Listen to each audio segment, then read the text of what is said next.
ಸಂಪಾಜೆ ಗ್ರಾಮದ ಕಡೆಪಾಲದಲ್ಲಿ ವಿವಾಹಿತ ಮಹಿಳೆ ಅನುಮಾನಾಸ್ಪದ ರೀತಿಯಲ್ಲಿ ಮೃತಪಟ್ಟ ಘಟನೆ ಸಂಚಲನ ಸೃಷ್ಟಿಸಿದ್ದು, ಇದೊಂದು ಆತ್ಮಹತ್ಯೆಯಲ್ಲ, ಬದಲಿಗೆ ವ್ಯವಸ್ಥಿತ ಕೊಲೆ ಎಂಬ ಅನುಮಾನ ಕೂಡ ವ್ಯಕ್ತವಾಗಿದೆ. ಮೃತ ಮಹಿಳೆಯ ತಾಯಿಯ ದೂರಿನಂತೆ ಆಕೆಯ ಅತ್ತೆ, ಮಾವ, ನಾದಿನಿಯ ಮೇಲೆ ಪ್ರಕರಣ ದಾಖಲಿಸಲಾಗಿದೆ. ಪ್ರಕರಣದ ಗಂಭೀರತೆಯನ್ನು ಪರಿಗಣಿಸಿ ಮಂಗಳೂರಿನಲ್ಲಿ ಹೆಚ್ಚಿನ ಮರಣೋತ್ತರ ಪರೀಕ್ಷೆಯನ್ನು ನಡೆಸಲಾಗಿದೆ. ಮೃತ ಮಹಿಳೆ ಫಾತಿಮಾತ್ ಇಶಾನಾ ಕುಮ್ರದ ಸಾರೆಪುಣಿಯ ಜುಬೈದಾ ಅವರ ಸುಪುತ್ರಿ. ದೇವರಕೊಲ್ಲಿ ಕಡೆಯಿಂದ ಕಲ್ಲಗುಂಡಿ ಕಡೆಪಾಲದಲ್ಲಿ ಬಂದು ನೆಲೆಸಿದ ಮನೆಗೆ ಈಕೆ ವಿವಾಹವಾಗಿ ಬಂದಿದ್ದರು. ಈಕೆಯ ಪತಿ ಅನ್ಸಾರ್ ಬೆಂಗಳೂರಿನಲ್ಲಿ ಟ್ಯಾಕ್ಸಿ ಚಾಲಕನಾಗಿ ದುಡಿಯುತ್ತಿದ್ದರು. ಇವರಿಗೆ ಪುಟ್ಟ ಗಂಡು ಮಗು ಹೊಂದಿದೆ. ಜುಲೈ 18ರಂದು ಸಂಜೆ ಯುವತಿಯು ಸ್ನಾನಗೃಹದ ಶವರ್ಗೆ ನೇಣು ಬಿಗಿದುಕೊಂಡು ಆತ್ಮಹತ್ಯೆ ಮಾಡಿಕೊಂಡಿದ್ದಾರೆ ಎಂದು ವರದಿಯಾಗಿತ್ತು. ಆದರೆ ಈ ಸಾವಿನ ಸುತ್ತ ಅನುಮಾನದ ಹುತ್ತ ಆರಂಭದಿಂದಲೇ ಇತ್ತು. ಗಂಡನ ಮನೆಯವರಿಂದ ತನಗೆ ನಿರಂತರ ಕಿರುಕುಳ ನೀಡಲಾಗುತ್ತಿದೆ ಎಂದು ಇಶಾನಾ ತವರಿಗೆ ಆಗಾಗ ಫೋನ್ ಮಾಡಿ ತನ್ನ ನೋವನ್ನು ತೋಡಿಕೊಳ್ಳುತ್ತಿದ್ದರು ಎಂದು ಬಂಧುಗಳು ಹೇಳುತ್ತಿದ್ದರು. ಸ್ನಾನಗೃಹದ ಶವರ್ಗೆ ನೇಣು ಬಿಗಿದುಕೊಂಡು ಆತ್ಮಹತ್ಯೆ ಮಾಡಿಕೊಳ್ಳಲು ಸಾಧ್ಯವೇ ಎಂಬ ಪ್ರಶ್ನೆಯನ್ನು ಅವರು ಮುಂದಿಟ್ಟಿದ್ದರು. ಇದಲ್ಲದೆ ತವರು ಮನೆಯವರು ಬರುವ ಮುನ್ನವೇ ಗಂಡನ ಮನೆಯವರೇ ಮೃತದೇಹವನ್ನು ನೇಣಿನ ಕುಡಿಕೆಯಿಂದ ಕೆಳಗಿಳಿಸಿ ಮಲಗಿಸಿದ್ದರು. ನಂತರ ಆಂಬ್ಯುಲೆನ್ಸ್ ಮೂಲಕ ಆಸ್ಪತ್ರೆಗೆ ಕರೆದೊಯ್ಯಲಾಗಿದೆ. ಈ ನಡೆ ಇಡೀ ಘಟನೆಯನ್ನು ಆತ್ಮಹತ್ಯೆಯ ನಾಟಕ ಎಂದು ಬಿಂಬಿಸಲು ಮಾಡಿದ ತಂತ್ರ ಇರಬಹುದು ಎಂದು ಯುವತಿಯ ಬಂಧುಗಳು ಸಂಶಯ ವ್ಯಕ್ತಪಡಿಸಿದ್ದರು. ಸಾವಿನ ಸುತ್ತ ಹೆಣೆದುಕೊಂಡಿರುವ ನಿಗೂಢತೆ ಹಾಗೂ ತವರು ಮನೆಯವರ ಗಂಭೀರ ಆರೋಪಗಳ ಹಿನ್ನೆಲೆಯಲ್ಲಿ ಸಾವಿಗೆ ನಿಖರ ಕಾರಣ ಏನೆಂಬುದನ್ನು ಪತ್ತೆ ಹಚ್ಚಲು ಮೃತದೇಹವನ್ನು ಮಂಗಳೂರಿನ ಆಸ್ಪತ್ರೆಗೆ ರವಾನಿಸಿ ಅಲ್ಲಿ ಮರಣೋತ್ತರ ಪರೀಕ್ಷೆ ನಡೆಸಲಾಗಿದ್ದು, ಅದರ ವರದಿ ಇನ್ನೂ ಬರಬೇಕಷ್ಟೇ. ನಮ್ಮ ನಿಶಾನೆಲ್ಲ ಪರಿಚಯವಾಗಿದೆ. 6-7 ವರ್ಷವಾಯಿತು. ಅವಳಂಥ ಹುಡುಗಿ ಅಲ್ಲ, ಅವಳೊಂದು ಜೀವತೆಗೆ ಹುಡುಗಿ ಅಲ್ಲ, ಅವಳು ಹೇಗೆ ಇದ್ದ ಹುಡುಗಿ, ಅವಳ ಮನಸ್ಸು ಎಲ್ಲ ನಮಗೆ ಗೊತ್ತುಂಟು. ಅಂಥ ಸಂದರ್ಭ ಬಂದಿದ್ದರೂ ಅವಳು ಆ ಮಗುವನ್ನು ಬಿಟ್ಟು ಹೋಗುವವಳಲ್ಲ. ಇದು ನಿಜವಾಗಿಯೂ ಅವಳನ್ನು ಕೊಂದದ್ದೇ ಹೊರತು ಅವಳು ಜೀವ ತೆಗೆಯುವವಳಲ್ಲ. 7:38ರವರೆಗೆ ಅವಳ ಸ್ಟೇಟಸ್ ಇತ್ತು. ಎಷ್ಟು ಚೆನ್ನಾಗಿತ್ತು ಆ ಸ್ಟೇಟಸ್ ಅದು ನಮಗೆ ಗೊತ್ತು. ನಿಜವಾಗಿಯೂ ಅವರು ಕೊಂದದ್ದೇ ಅವಳನ್ನು. ನಿಜವಾಗಿ ನಮ್ಮ ನಿಶಾಲನವರು ತೆಗೆದದ್ದೇ. ಅದೇ ನಿಶಾ ನಮಗೆ ತುಂಬ ವರ್ಷದಿಂದ ಗೊತ್ತು. ಅವಳು ಆ ಕಡೆ ಈ ಕಡೆ ಹೋಗುವಾಗೆಲ್ಲ ನಮ್ಮ ಹತ್ರ ಎಲ್ಲ ಬಂದು ಮಾತಾಡಿಸ್ತಾ ಇರ್ತಾವಳು. ಅವಳು ಹೀಗೆ ಬೋಲ್ಡ್ ಆಗಿರೋ ಹುಡುಗಿ. ಅವಳಿಗೆ ಈ ಆತ್ಮಹತ್ಯೆ ಅಂಥದ್ದು ಅವಳಿಗೆ ಗೊತ್ತೇ ಇರಲಿಕ್ಕಿಲ್ಲ. ಅವಳಾಗಿ ಅವಳ ಜೀವವನ್ನು ತಗೊಂಡಿರಲಿಕ್ಕಿಲ್ಲ. ಇದು ಅವರ ಷಡ್ಯಂತ್ರನೇ, ಮನೆಯವರದ್ದು. ಅವರಾಗಿ ಅವಳ ಜೀವನ ತೆಗೆದಿದ್ದಾರೆ. ಆದರೆ ಇವಳದೇನೋ ಇದಿಲ್ಲ. ಅವಳು 8 ವರ್ಷ ಇದ್ದರು, ನಾವು ಒಟ್ಟಿಗೆ ಇದ್ವಿ. ಆದರೂ ಏನು ಹೇಳಿಕೊಂಡು ಕೂಡ ಇರಲಿಲ್ಲ. ನನ್ನ ಮಗುವನ್ನು ಕೂಡ ಅವಳೇ ನೋಡಿಕೊಂಡದ್ದು. ಅವಳನ್ನು ಕೊಳೆಯನ್ನೇ ಮಾಡಿದ್ದು ಅವರು. ಫ್ರೆಂಡ್, ಕೆಳಗೆ ಮನೆ. ಉದಾಹರಣೆಗೆ ನಿಶಾನ ಎಂಬಂಥ 21 ವರ್ಷದ ಹೆಣ್ಣು ಮಗು, 2 ವರ್ಷದ ಪುಟಾಣಿ ಮಗು ಇದೆ ಕೈಯಲ್ಲಿ. ಮೇಲ್ನೋಟಕ್ಕಂತೆಲ್ಲ ವಾಸ್ತವಿಕವಾಗಿ ಬಡ ಕುಟುಂಬದಿಂದ ಬಂದಂಥ ಹೆಣ್ಣು ಮಗಳು. ಭಾಳ ಕಷ್ಟಪಟ್ಟು ಊರವರು ಸೇರಿಕೊಂಡು ಮದುವೆ ಮಾಡಿಸಿದ್ದಾರೆ. ಬಡ ಕುಟುಂಬದ ಹಿನ್ನೆಲೆಯಿಂದ ಬಂದಂಥ ಹೆಣ್ಣು ಮಗು. ಈ ಹೆಣ್ಣು ಮಗು ನಾವಿಲ್ಲಿ ಕಂಡ ಹಾಗೆ, ಊರವರು ಕಂಡ ಹಾಗೆ ಇಷ್ಟರವರೆಗೆ ಒಂದು ಆತ್ಮಹತ್ಯೆ ಮಾಡಿಕೊಳ್ಳುವಂತಹ ಹೇಯ ಕೃತ್ಯವನ್ನು ಮಾಡುವಂಥ ಹೆಣ್ಣು ಮಗುವೇ ಅಲ್ಲ ಅದು. ಎಷ್ಟೊಂದು ಕಷ್ಟ ಬಂದರೂ ಕೂಡ ಆತ್ಮಹತ್ಯೆ ಮಾಡಿಕೊಳ್ಳುವಂಥ ವಿಲಕ್ಷಣ ಅದು ಅವಳಿಗೆ ಮದುವೆ ಸಮಯದಲ್ಲಿ ಅವಳು ಮಾಡಬೇಕಿತ್ತು. ಮಾಡೋದಿದ್ದರೆ ಅಂತಹ ಸಂಕಷ್ಟ ಪರಿಸ್ಥಿತಿಯಲ್ಲಿರುವಾಗ ಅವಳು ಆತ್ಮಹತ್ಯೆ ಮಾಡಿಕೊಳ್ಬೇಕಿತ್ತು. ಆವತ್ತು ಮಾಡದ ಹೆಣ್ಣು ಮಗು ಇವತ್ತು ಮಾಡ್ತಾಳೆ ಅಂತ ಹೇಳಿದರೆ ಯಾರೂ ನಂಬಲಿಕ್ಕೆ ರೆಡಿನೇ ಇಲ್ಲ. ಕಾರಣ ಈ ಮೊದಲು ನಾವಿಲ್ಲಿ ಬಂದಾಗ, ನಾವೀಗ ಸಾಮಾಜಿಕ ಕಾರ್ಯಕರ್ತರು, ಸೋಷಿಯಲ್ ವರ್ಕರ್ಸ್ ಅನ್ನೋ ರೀತಿಯಲ್ಲಿ ನೋಡೋದಾದರೆ ನಮಗೆ ಈ ಮೊದಲು ಕಾಲ್ ಬಂದಿತ್ತು, ನಮ್ಮ ಹತ್ರ ಹೇಳ್ತಾ ಇದ್ರು ಈ ರೀತಿ ಕಿರುಕುಳ ಇದೆ. ಆಗ ನಾವೇ ಹೇಳ್ತಾ ಇದ್ವಿ, ನಾದಿನಿ ಮನೆಯಲ್ಲಿದ್ದಾಳೆ, ನಾದಿನಿ ಮನೆಯಲ್ಲಿರಬೇಕಾದ್ರೆ ಇನ್ನೊಂದು ಅವಳಿಗೆ ಏನೋ ಮಡಿಕೇರಿ ಸಮೀಪದ ಕೊಟ್ಟಮುಡಿಯಲ್ಲಿ ಅವಳಿಗೆ ಹೊಸ ಮನೆ ನಿರ್ಮಾಣ ಆಗ್ತಾ ಇದೆ. ಅವಳ ಗಂಡ ಏನೋ ವಿದೇಶದಲ್ಲಿ ಮಲೇಷ್ಯಾ ಕಡೆ ಏನೋ ಉದ್ಯೋಗ ಮಾಡ್ತಾ ಇದ್ದಾನೆ. ಸೊ ಸ್ವಲ್ಪ ದಿವಸದಲ್ಲೇ ಇನ್ನೊಂದು 2 ತಿಂಗಳಲ್ಲಿ ಮನೆ ಗೃಹ ಪ್ರವೇಶ ನಡಿಬೇಕಾಗಿದೆ. ಸೊ ಅಲ್ಲಿ ತನಕ ನೀನು ಸ್ವಲ್ಪ ಸಮಾಧಾನ ಆಗಿರಮ್ಮ ಅಂತ ಹೇಳ್ತಾ ಇದ್ರಂತೆ ಇವರು. ಊರವ್ರ ಹತ್ರ, ಯುವಕರ ಹತ್ರ ಕೂಡ ಹೇಳ್ತಾ ಇದ್ರು. ಅವತ್ತು ಕೂಡ ಹೇಳಿದರು ಒಂದು ಸಾರಿ ಹೋಗಿ ವಿಚಾರಿಸ್ಕೊಂಡು ಬರೋಣ. ಕಾರಣ ಅಲ್ಲಿ ನೆರೆಮನೆಯವ್ರ ಹತ್ರ ನಾವು ಈಗ ನೋಡೋದಾದರೆ ಅಲ್ಲಿರುವಂಥ ಅವರು ದೇವರಕೊಲ್ಲಿಯಿಂದ ಬಂದು ಕಲ್ಲುಗುಂಡಿಯಲ್ಲಿ ಕೂತ್ಕೊಂಡಂಥವ್ರು. ತಮ್ಮ ವಾಸಸ್ಥಾನವನ್ನು ದೇವರಕೊಲ್ಲಿಯಿಂದ ಕಲ್ಲುಗುಂಡಿಗೆ ಸ್ಥಳಾಂತರ ಮಾಡಿಕೊಂಡು ಬಂದವರು. ಅಲ್ಲಿ ಸುತ್ತಮುತ್ತಲಿನ ಪರಿಸರದಲ್ಲಿ ವಿಚಾರಿಸಿದಾಗ ಇವತ್ತು ನಾವು ಆರೋಪಿಸುವಂತಹ ಈ ಆರೋಪಿತನ ಸ್ಥಾನದಲ್ಲಿ ನಿಂತಿರುವಂತಹ ಈ ನಿಶಾನಳ ಮಾವ, ಈತನೊಬ್ಬ ಮೃಗೀಯ ಜಾತಿ ಅನ್ನೋದಕ್ಕೆ ಯಾವುದೇ ಸಂಶಯ ಇಲ್ಲ. ಇವಳನ್ನು ಒಂದು ಸ್ವಂತ ಮನೆಯ ಸೊಸೆಯ ರೀತಿ ಕಾಣದೆ ಇವಳನ್ನು ಒಂದು ಅನ್ಯ ಹೆಣ್ಣು ಮಗಳ ರೀತಿಯಲ್ಲಿ ಆ ಮನೆಯಲ್ಲಿ ಕಾಣ್ತಾ ಇದ್ರು ಅಂತ ನಮಗೆ ಇತ್ತೀಚೆಗೆ ಈಗಷ್ಟೇ ಮರಣದ ನಂತರ ನಮಗೆ ಗೊತ್ತಾಯಿತು. ಆ ಒಂದು ಸಾವಿನ ಬಗ್ಗೆ ತುಂಬ ನಮಗೆ ಸಂಶಯ ಕಂಡಿದೆ.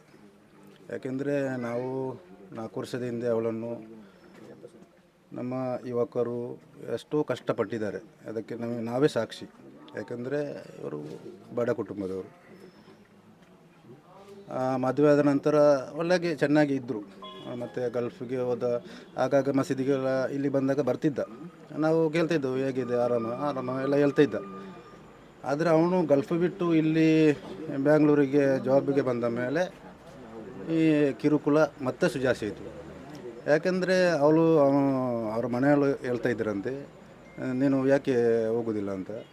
ನಾನು ಇಲ್ಲೇ ಸೆಟ್ಲ್ ಆಗ್ತೇನೆ, ಅವನ ತಂದೆ ತಾಯಿಗೆಲ್ಲ ಹೇಳ್ತಾ ಇದ್ದಂತೆ. ಅದು ಇವರಿಗೆ ಏನೋ ಒಂದು ಥರ ಆಗಿದೆ. ಆಮೇಲೆ ಇವನು ಬ್ಯಾಂಗ್ಳೂರಿಗೆ ಹೋದ ನಂತರ ಮೊನ್ನೆ ಎಷ್ಟೋ ಒಂದು 3 ದಿವಸದ ಮುಂಚೆ ಇಲ್ಲಿ ಇದ್ದಳು ಇವಳು. 1 ತಿಂಗಳೇನೋ ಇಲ್ಲಿ ಇದ್ದಳು. ನಾವು ಮಾತಾಡ್ತಾ ಇದ್ದೆವು, ನೋಡಿದ್ದೇವೆ. ಮತ್ತು ಇವನು ಬ್ಯಾಂಗ್ಳೂರಿಗೆ ಕರ್ಕೊಂಡು ಹೋಗ್ತೇನೆ ಅಂತೇಳಿ ಓದೋದು, ಅಲ್ಲಿ ನಿಲ್ಲಿಸೋದಿಲ್ಲ ಅಂತೇಳಿ. ಆಗ ಅಲ್ಲಿ ಮನೆಯವರು ಅವನ ತಂದೆ ತಾಯಿ ಎಲ್ಲ ಇದ್ದರಂತೆ, ನೀನು ಬ್ಯಾಂಗ್ಳೂರಿಗೆ ಕರ್ಕೊಂಡು ಹೋಗೋದಾದರೆ ಮತ್ತೆ ನಮ್ಮ ಮನೆಗೆ ಬರ್ಬೋದು, ನೀವು ಅಲ್ಲೇ ಸೆಟ್ಲಾಗಿ ಮತ್ತೆ ನಮ್ಮನ್ನು ನೋಡಲಿಕ್ಕೆ ಬರಬೇಡಿ ಅಂತ. ಮತ್ತು ಅವನಿಗೆ ತಂದೆ ತಾಯಿಯ ಒಂದು ಕರುಣೆ ನೋಡಿ ಅವನು ಅಲ್ಲಿ ನಿಲ್ಲಿಸಿ ಹೋಗಿದ್ದಾನೆ. ಆದರೆ ಈ ಥರ ಆಗ್ತದೆ ಅಂತ ನಾವು ಅನ್ನಿಸಿರಲಿಲ್ಲ. ಯಾಕೆಂದರೆ ಒಂದು ಸಣ್ಣ ಪ್ರಾಯದ ಹೆಣ್ಣು, 21 ವರ್ಷದಲ್ಲಿ ಏನೆಲ್ಲ ಮಾಡ್ಬೋದು ಅಂತೇಳಿ ನಮಗೆ ಗೊತ್ತಿರ್ಬೋದು. ಆಗಬಾರ್ದು ಈಗೆಲ್ಲ. ನಮಗೆ ಭಯಂಕರ ಅಂದರೆ ಅಷ್ಟು ಬೇಸರ ಆಗಿದೆ ಇದರಲ್ಲಿ. ನನಗೆ ಒಂದು 7:45 ಆಗುವಾಗ ಅವಳ ತಾಯಿ ಕಾಲ್ ಮಾಡಿದರು. ಡೈಲಿ ಕಾಲ್ ಮಾಡ್ತಾನೆ ಇರ್ತಾಳೆ ಅವಳು. ಯಾಕೆಂದರೆ ಶಾಪಿಂದ ಬಂದು ಕ್ಲೋಸ್ ಮಾಡಿ ಬಂದು ನನಗೊಂದು ಕಾಲ್ ಮಾಡ್ತಾಳೆ ತಾಯಿ. ಆ ಟೈಮಲ್ಲಿ ನನಗೆ ಕಾಲ್ ಮಾಡಿದ್ಲು. ರಪ್ಪ ನಾನು ಫೋನ್ ರಿಸೀವ್ ಮಾಡಿದೆ, ಕೇಳಿದೆ ಎಂತ ಅಂತ. ಏನಿಲ್ಲ, ನೀನೊಮ್ಮೆ ಹೊರಡು, ಮಗಳ ಮನೆ ನಿಸ್ಸನನ ಮನೆಯಲ್ಲಿ ಸ್ವಲ್ಪ ಪ್ರಾಬ್ಲಮ್ ಆಗಿದೆಂತೆ. ಎಂತ ಹೇಳು, ಈಗ ಹೇಳೋದಿಲ್ಲ, ನೀನು ಹೊರಡು, ನಾನು ರಿಕ್ಷಾ ತಗೊಂಡು ಬರ್ತೇನೆ ಅಂತ ಹೇಳಿದ್ದು ನನ್ನ ಹತ್ರ.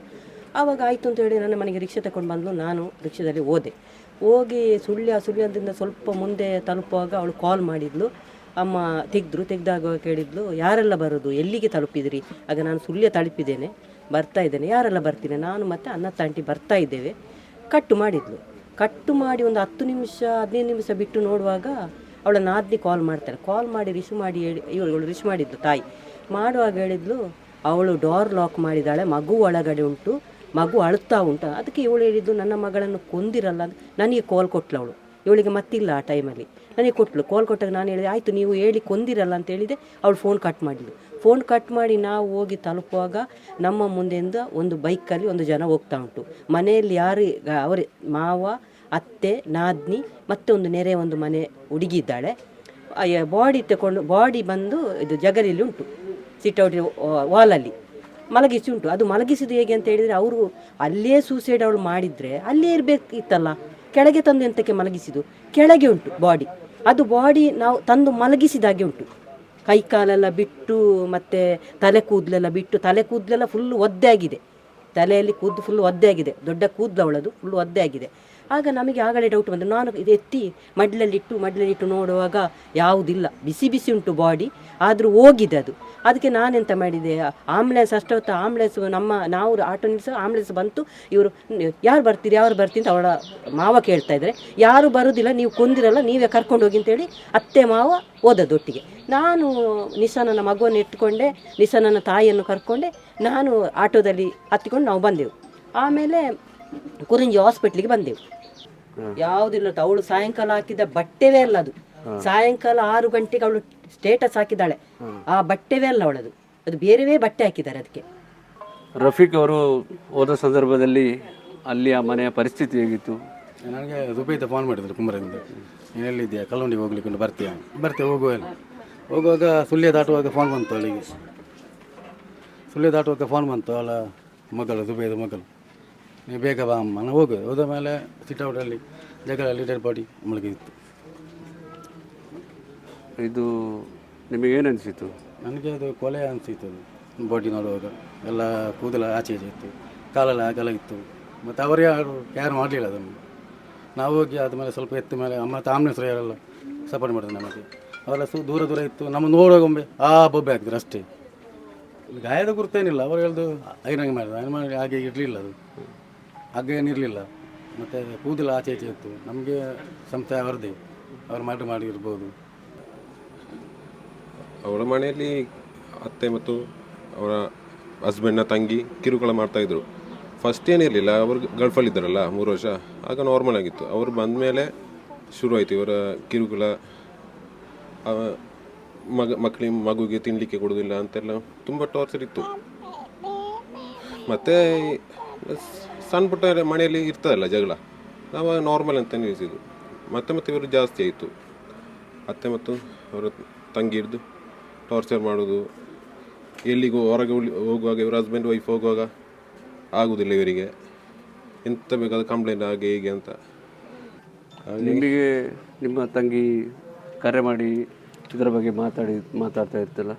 ಇಲ್ಲ, ನಮ್ಮಲ್ಲಿ ಅಷ್ಟು ಅವರು ಅಮ್ಮನ ಹತ್ರ ಎಲ್ಲ ನಮ್ಮಲ್ಲಿ ಈ ಸಂತೋಷದ ಟೈಮ್ ಎಂತ ಹಾಗೇನಾದರೂ ಇರೋದು ನಮ್ಮಲ್ಲಿ ಶೇರ್ ಮಾಡ್ತಾಳೆ ಅವಳು. ವಾಟ್ಸಪ್ಪಲ್ಲಿ ಫೋನ್ ಮಾಡೋದು ಹಾಗೆಲ್ಲ. ಪ್ರಾಬ್ಲಮ್ ಅಂತ ಇದ್ದರೆ ಅಮ್ಮನ ಹತ್ರ, ಫುಲ್ ಎಲ್ಲ ಅಮ್ಮನ ಹತ್ರ ಇರೋದು.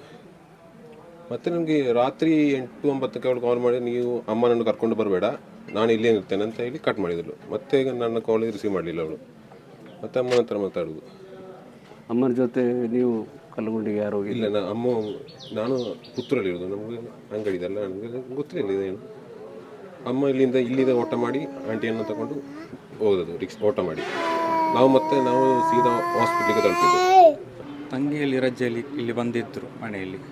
ಇಲ್ಲಿಂದ ಹೋಗೋ ಮುಂಚೆ ನನ್ನ ಹತ್ರ ಹೇಳಿದ್ರು, ಅಲ್ಲಿ ನನಗೆ ತೊಂದರೆ ಕೊಡ್ತಾರೆ, ಕಿರುಕುಳ ಮಾಡಿ ನಿಲ್ಲಿಕ್ಕಾಗೋದಿಲ್ಲ, ಆ ಥರ ಈ ಥರ ಹೇಳ್ತಾ ಇದ್ರು ನನ್ನ ಹತ್ರ. ನಾನು ಅಂಗಡಿಯಲ್ಲಿದ್ದೆ, ಕೆಲಸ ಈ ಥರ ಮಾಡ್ತಾಯಿದ್ದೆ. ಅಣ್ಣನಿಗೆ ಒಂದು 8 ಗಂಟೆ ಕಾಲ್ ಅಳ್ತಾ ಮಾತಾಡ್ತಾ ಇದ್ದರು. ಎಂತ ಅಂತ ನನಗೆ ಗೊತ್ತಿರಲಿಲ್ಲ. ಮತ್ತು ಅಮ್ಮನಿಗೆ ಫೋನ್ ಮಾಡಿದೆ ರಾತ್ರಿ, ಎಂಥ ವಿಷಯ ಎಂತ ಇಲ್ಲ, ನಾನು ಮಗಳನ್ನು ಕರ್ಕೊಂಡು ಬರಲಿಕ್ಕೆ ಹೋಗ್ತಾ ಇದ್ದೀನಿ ರಿಕ್ಷಾದಲ್ಲಿ, ನಾನು ಅಣ್ಣಂತ ಆಂಟಿ ರಫೀಕ್ ಇವರು. ಆಯಿತು ಹೋಗಿ ಬನ್ನಿ, ನಾನು ಸ್ವಲ್ಪ ಲೇಟ್ ಆಗ್ತದೆ. ಆಗ ನಾನು ಪುತ್ತೂರಿಂದ ಸೀದಾ ಮನೆಗೆ ಬಂದೆ, ಸ್ನಾನ ಮಾಡಿ ನಮಾಜ್ ಮಾಡಿ ಇಲ್ಲಿ ಕೂತ್ಕೊಂಡಿದ್ದೆ. ಮತ್ತು ಕಾಲ್ ಮಾಡ್ತೆ, ಬ್ಯುಸಿ ಬರ್ತಾಯಿದ್ದೆ. ತಂಗಿ ಹತ್ರ ಅಮ್ಮ ಮಾತಾಡ್ತಾ ಇದ್ದರು, ಬ್ಯುಸಿ. ಮತ್ತು ಸ್ವಲ್ಪ ಹೊತ್ತು ಆಗುವಾಗ ನನ್ನ ಫ್ರೆಂಡ್ ಕಾಲ್ ಮಾಡಿದೆ, ನನಗೆ ಸುಳ್ಯಗೆ ಹೋಗ್ಲಿಕ್ಕುಂಟು, ನೀನು ಬರಬೇಕು ಒಟ್ಟಿಗೆ, ಯಾಕೆ ನೀನು ಗಾಡಿ ತಗೊಂಡು ಹೋಗಂತ ಹೇಳಿ. ಇಲ್ಲ, ನನಗೆ ಕಾಲು ನೋವು ಆ ಥರ ಇತ್ತು ಅಂತ ಹೇಳಿದೆ. ಆಯಿತು, ನಾನು ಕರ್ಕೊಂಡು ಹೋಗ್ತೀನಿ ಸುಳ್ಯಗೆ ಹೋಗುವ ಎಂತ ಹೇಳಿಲ್ಲ, ಹೋಗುವ ದಾರಿಯಲ್ಲಿ. ಮತ್ತು ಅಲ್ಲಿ ಹೋಗುವಾಗ ಈ ಥರ ನನ್ನ ತಂಗಿಯನ್ನು ನೋಡಿದ್ದು, ಈ ಥರ ಎಲ್ಲ ಆಯಿತು. ಅವರಿಗೆ ಟಾರ್ಚರ್ ಎಲ್ಲ ಕೊಡ್ತಾಯಿದ್ರು. ನನ್ನ ಅಲ್ಲಿಯನ ತಂಗಿ ಇಲ್ಲದನ್ನೇ ಹೇಳಿ ಎಂತೆಲ್ಲ ಟಾರ್ಚರ್ ಕೊಡೋದು. ಇದು ಮಗು ಇರುವಾಗ ಅಂತೆಲ್ಲ ಹೇಳೋದು, ಅವನಿಗೆ ಮಾತ್ರ ಆ ಥರ ಕೊಡೋದು ತಿನ್ನಲಿಕ್ಕೆ, ಇವನಿಗೊಬ್ಬನಿಗೆ ಆ ಥರ ಈ ಥರ ಅಂತೇಳಿ ಮಾವತ್ತೊಟ್ಟಿಗೆ ಸೇರಿ ಕಿರುಕುಳ ಕೊಡೋದು. ಘಟನೆಯ ಬಗ್ಗೆ ಮೃತ ಮಹಿಳೆ ತಾಯಿ ಜುಬೇದಾ ಅವರು ಮಗಳ ಮಾವ ಆಲವಿ, ಅತ್ತೆ ಆಯಿಷಾ ನಾದಿನಿ ಫಾಸಿಲಾರ್ ಅವರ ಮೇಲೆ ಕೊಲೆ ಆರೋಪದ ದೂರನ್ನು ನೀಡಿದ್ದು, ಫಾತಿಮಾತ್ ನಿಶಾಳನನ್ನು 4 ವರ್ಷದ ಹಿಂದೆ ಅನ್ಸಾರ ಎಂಬಾತನಿಗೆ ಮದುವೆ ಮಾಡಿಕೊಟ್ಟಿದ್ದು, ಅವರಿಗೆ ಒಂದು ಗಂಡು ಮಗುವಿರುತ್ತದೆ. ಜುಲೈ 18ರಂದು ರಾತ್ರಿ 8:53 ಹೊತ್ತಿಗೆ ನಮಗೆ ಮಗಳು ಕರೆ ಮಾಡಿ ಮಾತನಾಡಿದ್ದು, ನನಗೆ ಮಾವ ಅಲವಿ, ಅತ್ತೆ ಆಯಿಷಾ ನಾದಿನಿ ಫಸಿಲಾ ಎಂಬುವರು ಕಿರುಕುಳ ನೀಡುತ್ತಾ ಇದ್ದಾರೆ ಎಂದು ತಿಳಿಸಿದ್ದಳು. ನಾನು ಸುಳ್ಯದ ಅರಂಬೂರು ಎಂಬಲ್ಲಿಗೆ ತಲುಪುವ ತನಕ ಮಗಳಲ್ಲಿ ಮಾತನಾಡುತ್ತಾ ಇದ್ದು, ಇದರ ಮಧ್ಯೆ ಮಗಳ ಕೈಯಿಂದ ಫೋನ್ ಕಸಿದುಕೊಂಡು ಮಗಳ ಮಾವ ನನ್ನಲ್ಲಿ ಮಾತನಾಡಿದ್ದು, ನಿನ್ನ ಮಗಳನ್ನು ಕರೆದುಕೊಂಡು ಹೋಗು, ಇಲ್ಲವಾದರೆ ನಾನು ಅವಳನ್ನು ಕೊಂದು ಜೈಲಿಗೆ ಹೋಗುತ್ತೇನೆ ಎಂದಿದ್ದು, ನಾವು ಅರಂಬೂರಿನಿಂದ ಕಡೆಪಾಲಕ್ಕೆ ಹೋಗುವುದಕ್ಕಿಂತ ಮೊದಲು ಮಗಳನ್ನು ಕೊಂದು ಮನೆಯ ಹೊರಾಂಗಣದಲ್ಲಿ ಮಲಗಿಸಿದ್ದರು. ನಂತರ ಒಂದು ಆಂಬ್ಯುಲೆನ್ಸ್ನಲ್ಲಿ ಸುಳ್ಯದ ಕೆವಿಜಿ ಆಸ್ಪತ್ರೆಗೆ ಸಾಗಿಸಿದ್ದು, ಅಲ್ಲಿ ರಾತ್ರಿ 10:30 ವೇಳೆಗೆ ಫಾತಿಮಾತ್ ನಿಶಾಳನನ್ನು ಪರಿಶೀಲಿಸುವ ವೈದ್ಯಾಧಿಕಾರಿಗಳು ಆಕೆ ಮೃತಪಟ್ಟಿರುವುದಾಗಿ ತಿಳಿಸಿದ್ದರು. ನನ್ನ ಮಗಳ ಗಂಡ ಬೆಂಗಳೂರಿನಲ್ಲಿ ಇದ್ದು, ಆತನು ಆಕೆಯನ್ನು ಬೆಂಗಳೂರಿಗೆ ಕರೆದುಕೊಂಡು ಹೋಗುತ್ತೇನೆ ಎಂದು ಹೇಳಿದ್ದರು. ನೀನು ಅವಳನ್ನು ಬೆಂಗಳೂರಿಗೆ ಕರೆದುಕೊಂಡು ಹೋದರೆ ಮತ್ತೆ ಮನೆಗೆ ಕರೆದುಕೊಂಡು ಬರಬಾರದು ಎಂದು ಬೆದರಿಸಿ ಮಗಳನ್ನು ಆಕೆಯ ಅತ್ತೆ ಮತ್ತು ಮಾವ ಮನೆಯಲ್ಲಿ ಇರಿಸಿಕೊಂಡಿದ್ದರು. ನನ್ನ ಮಗಳನ್ನು ಮಗಳ ಮಾವ ಅಲವಿ, ಅತ್ತೆ ಆಯಿಷಾ ನಾದಿನಿ ಫಸೀಲಾ ಸೇರಿಕೊಂಡು ಕೊಂದಿರುವುದಾಗಿದೆ. ಅವರ ಮೇಲೆ ಸೂಕ್ತ ಕಾನೂನು ಕ್ರಮ ಕೈಗೊಳ್ಳಬೇಕು ಎಂದು ದೂರಿನಲ್ಲಿ ಉಲ್ಲೇಖಿಸಲಾಗಿದೆ. ನಿಶಾನ್ನ ತಾಯಿ ನಮ್ಮ ಜೊತೆ ಇದ್ದಾರೆ. ಅವರ ಮಗಳ ಮೃತಪಟ್ಟದನ್ನು ಹೇಗೆ ತಿಳಿಯಿತು? ಅವರು ಮನೆಯಿಂದ ಸುಳ್ಯಕ್ಕೆ ಮಗಳು ಕರೆ ಮಾಡಿ ಸುಳ್ಯಕ್ಕೆ ತಲುಪುವಾಗ ಮಗಳು ಮನೆಯಲ್ಲಿ ಮೃತಪಟ್ಟ ರೀತಿಯಲ್ಲಿ ಕಂಡು ಬಂದಿದೆ. ಆ ತಾಯಿ ನಮ್ಮ ಜೊತೆ ಮಾತಾಡ್ತಾರೆ. ಮನೇಲಿ ಇಲ್ಲಿಂದ ಹೋದರು, ಇಲ್ಲಿಂದ ನಾವು ಹೋಗಿ ಅಲ್ಲಿಂದ ಫೋನ್ ಮಾಡಿದ್ರು. ಅವಳ ನಾದಿನಿ ಫೋನ್ ಮಾಡಿದ್ರೆ ಅವನು ಕರ್ಕೊಂಡೋಗಿ ಹೇಳಿದರು. ಕರ್ಕೊಂಡು ಹೋಗಿ ಅಂತ ಹೇಳುವಾಗ ಆಯಿತು. ಆಗಲೇ ಅವಳ ಮಾವ ತಗೊಂಡು ಹೇಳಿದ್ರು, ನೀವು ಕರ್ಕೊಂಡೋಗಿಲ್ಲ ಅಂದರೆ ನಾವು ಕೊಂದು ಜೈಲಿಗೆ ಹೋಗ್ತೀವಿ ನಾನು ಅಂತ ಹೇಳಿದರು ಅವರು. ಆ ಟೈಮಲ್ಲಿ ಆಯಿತು ನಾನು ಬರ್ತೀನಿ ಅಂತ ಹೇಳಿದ್ರು. ಇಲ್ಲಿಂದ ಓಟೋ ಮಾಡಿ ನಾನು ಫ್ರೆಂಡು ಮತ್ತು ಆಟೋ ಡ್ರೈವರು ನಾವು ಹೋಗಿದ್ದು ಒಟ್ಟಿಗೆ ಹೋಗಿ ಅಲ್ಲಿ ತಲುಪುವಾಗ ಸ್ವಲ್ಪ ಅವಳು ಫೋನ್ ಮಾಡಿದ್ಲು, ಮಾವ ಹೊಡಿಲಿಕ್ಕೆ ಬರ್ತಾರೆ ಅಪ್ಪ ಅಂತ ಹೇಳೋದು. ಅವಳು ಹೊಡಿಲಿಕ್ಕೆ ಬಂದಿದ್ದಾರೆ, ಹೊಡೆದಿದ್ದಾರೆ ಅಂತ ಹೇಳಿದಲ್ಲ ಅವಳು. ಆಯಿತು ನಾನು ಬರ್ತೀನಿ ಅಂತ ಹೇಳಿದೆ.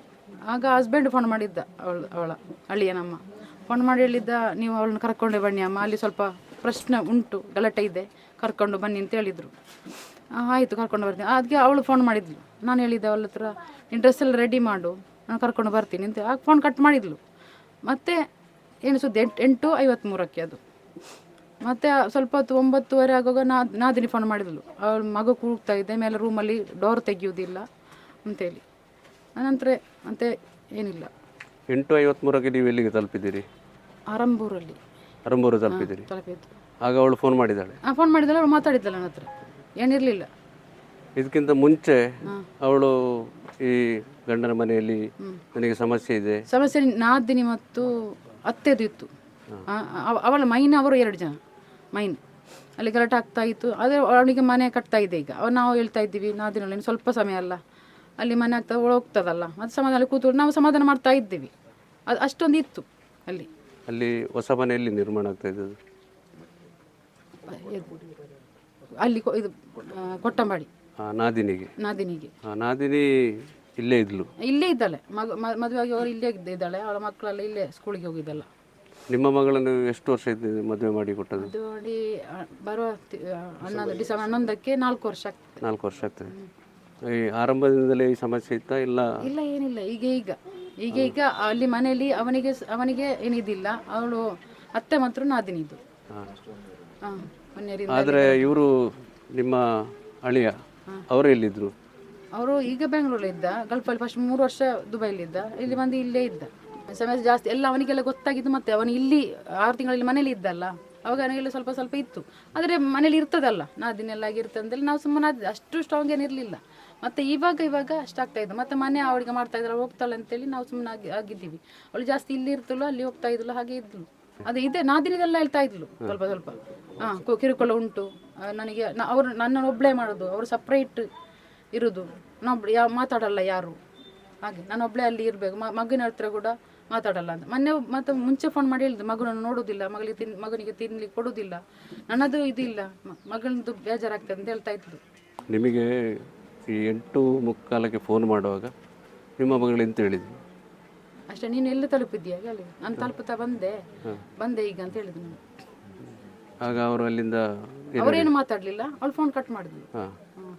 ಅಷ್ಟು ಹೇಳಿ ಮತ್ತೆ ಫೋನ್ ಮಾಡಿದ್ದು ನಾದಿನಿ ಫೋನ್ ಮಾಡಿದ್ದು. ಅಲ್ಲಿ ಡೋರ್ ತೆಗೆಯುದಿಲ್ಲ, ಮಗು ಕೂಗ್ತಾ ಇದ್ದೆ ಅಂತೆಲ್ಲ ಅವಳು ಕೂಗಿ ಫೋನ್ ಮಾಡಿದ್ಲು.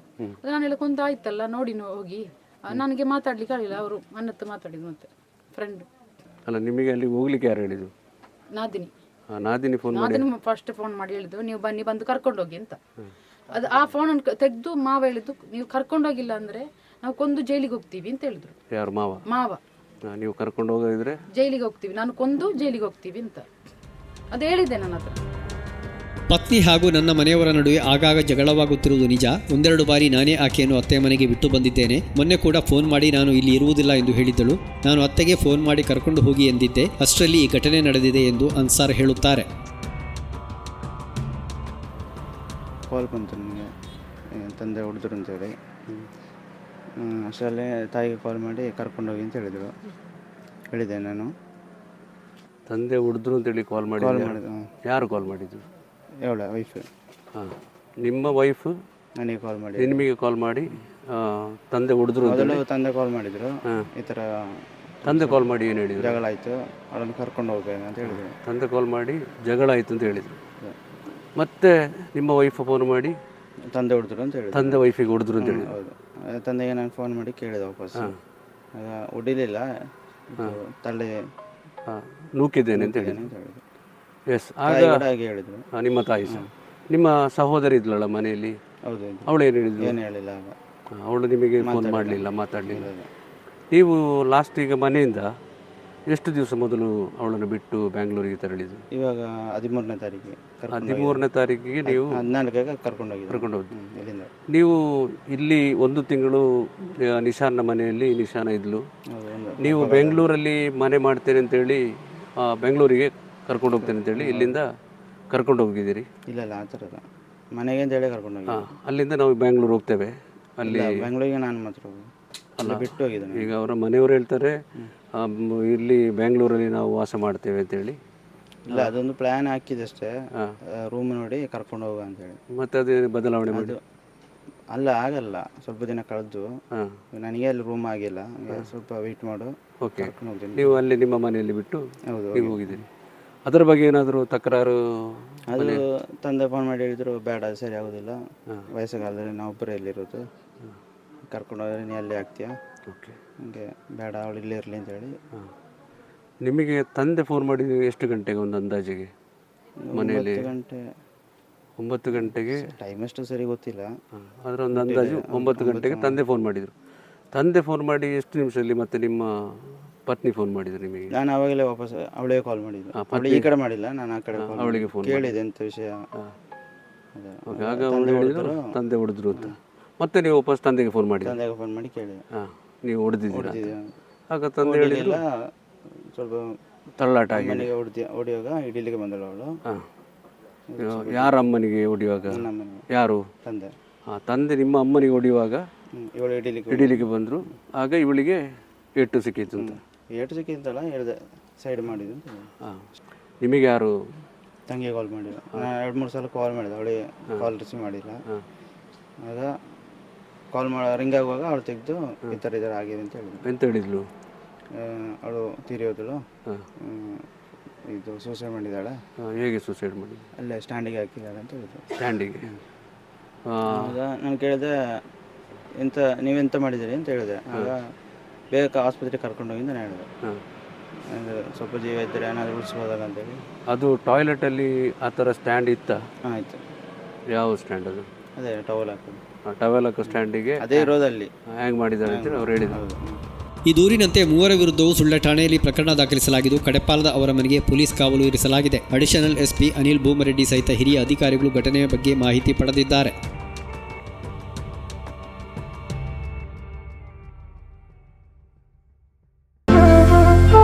ಅತ್ತೆ, ಇದು ನನ್ನ ಬರ್ಡೇ ಗಿಫ್ಟ್. ಇದೆಲ್ಲ ಜೀವನದಲ್ಲಿ ನನಗೋಸ್ಕರ ತಗೊಂಡ್ಬಂದಿದ್ದಾರೆ.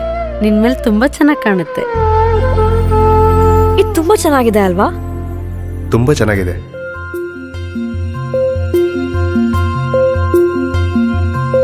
It will look really good on you. Amma? Huh? Mother is always son's first love.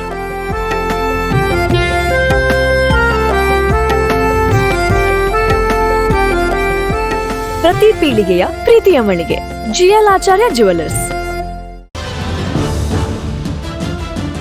ನಮಸ್ತೆ ವೀಕ್ಷಕರೇ, ಸುದ್ದಿ ನ್ಯೂಸ್ ಬುಲೆಟಿನ್ಗೆ ಸ್ವಾಗತ. ನಾನು ರೇಖಾ ಸುಭಾಷ್. ನಾನು ದಯಾನಂದ ಕೊರತೋಡಿ. ನಾನು ಪ್ರಜ್ಞಾ ಸಾಲ್ಯನ್ ಕಿರ್ಪಳ. ನಾನು ಯಶ್ವಿತ್ ಕಾಳಮನೆ. ನಾನು ಜಯಶ್ರೀ ಕೊಯ್ಗೋಡಿ. ನಾನು ಶಿವಪ್ರಸಾದ್ ಆಲಿಟಿ. ನಾನು ಪೂಜಶ್ರೀ. ನಾನು ದುರ್ಗಾ ಕುಮಾರ್ ನಾಯರ್ಕೆರೆ.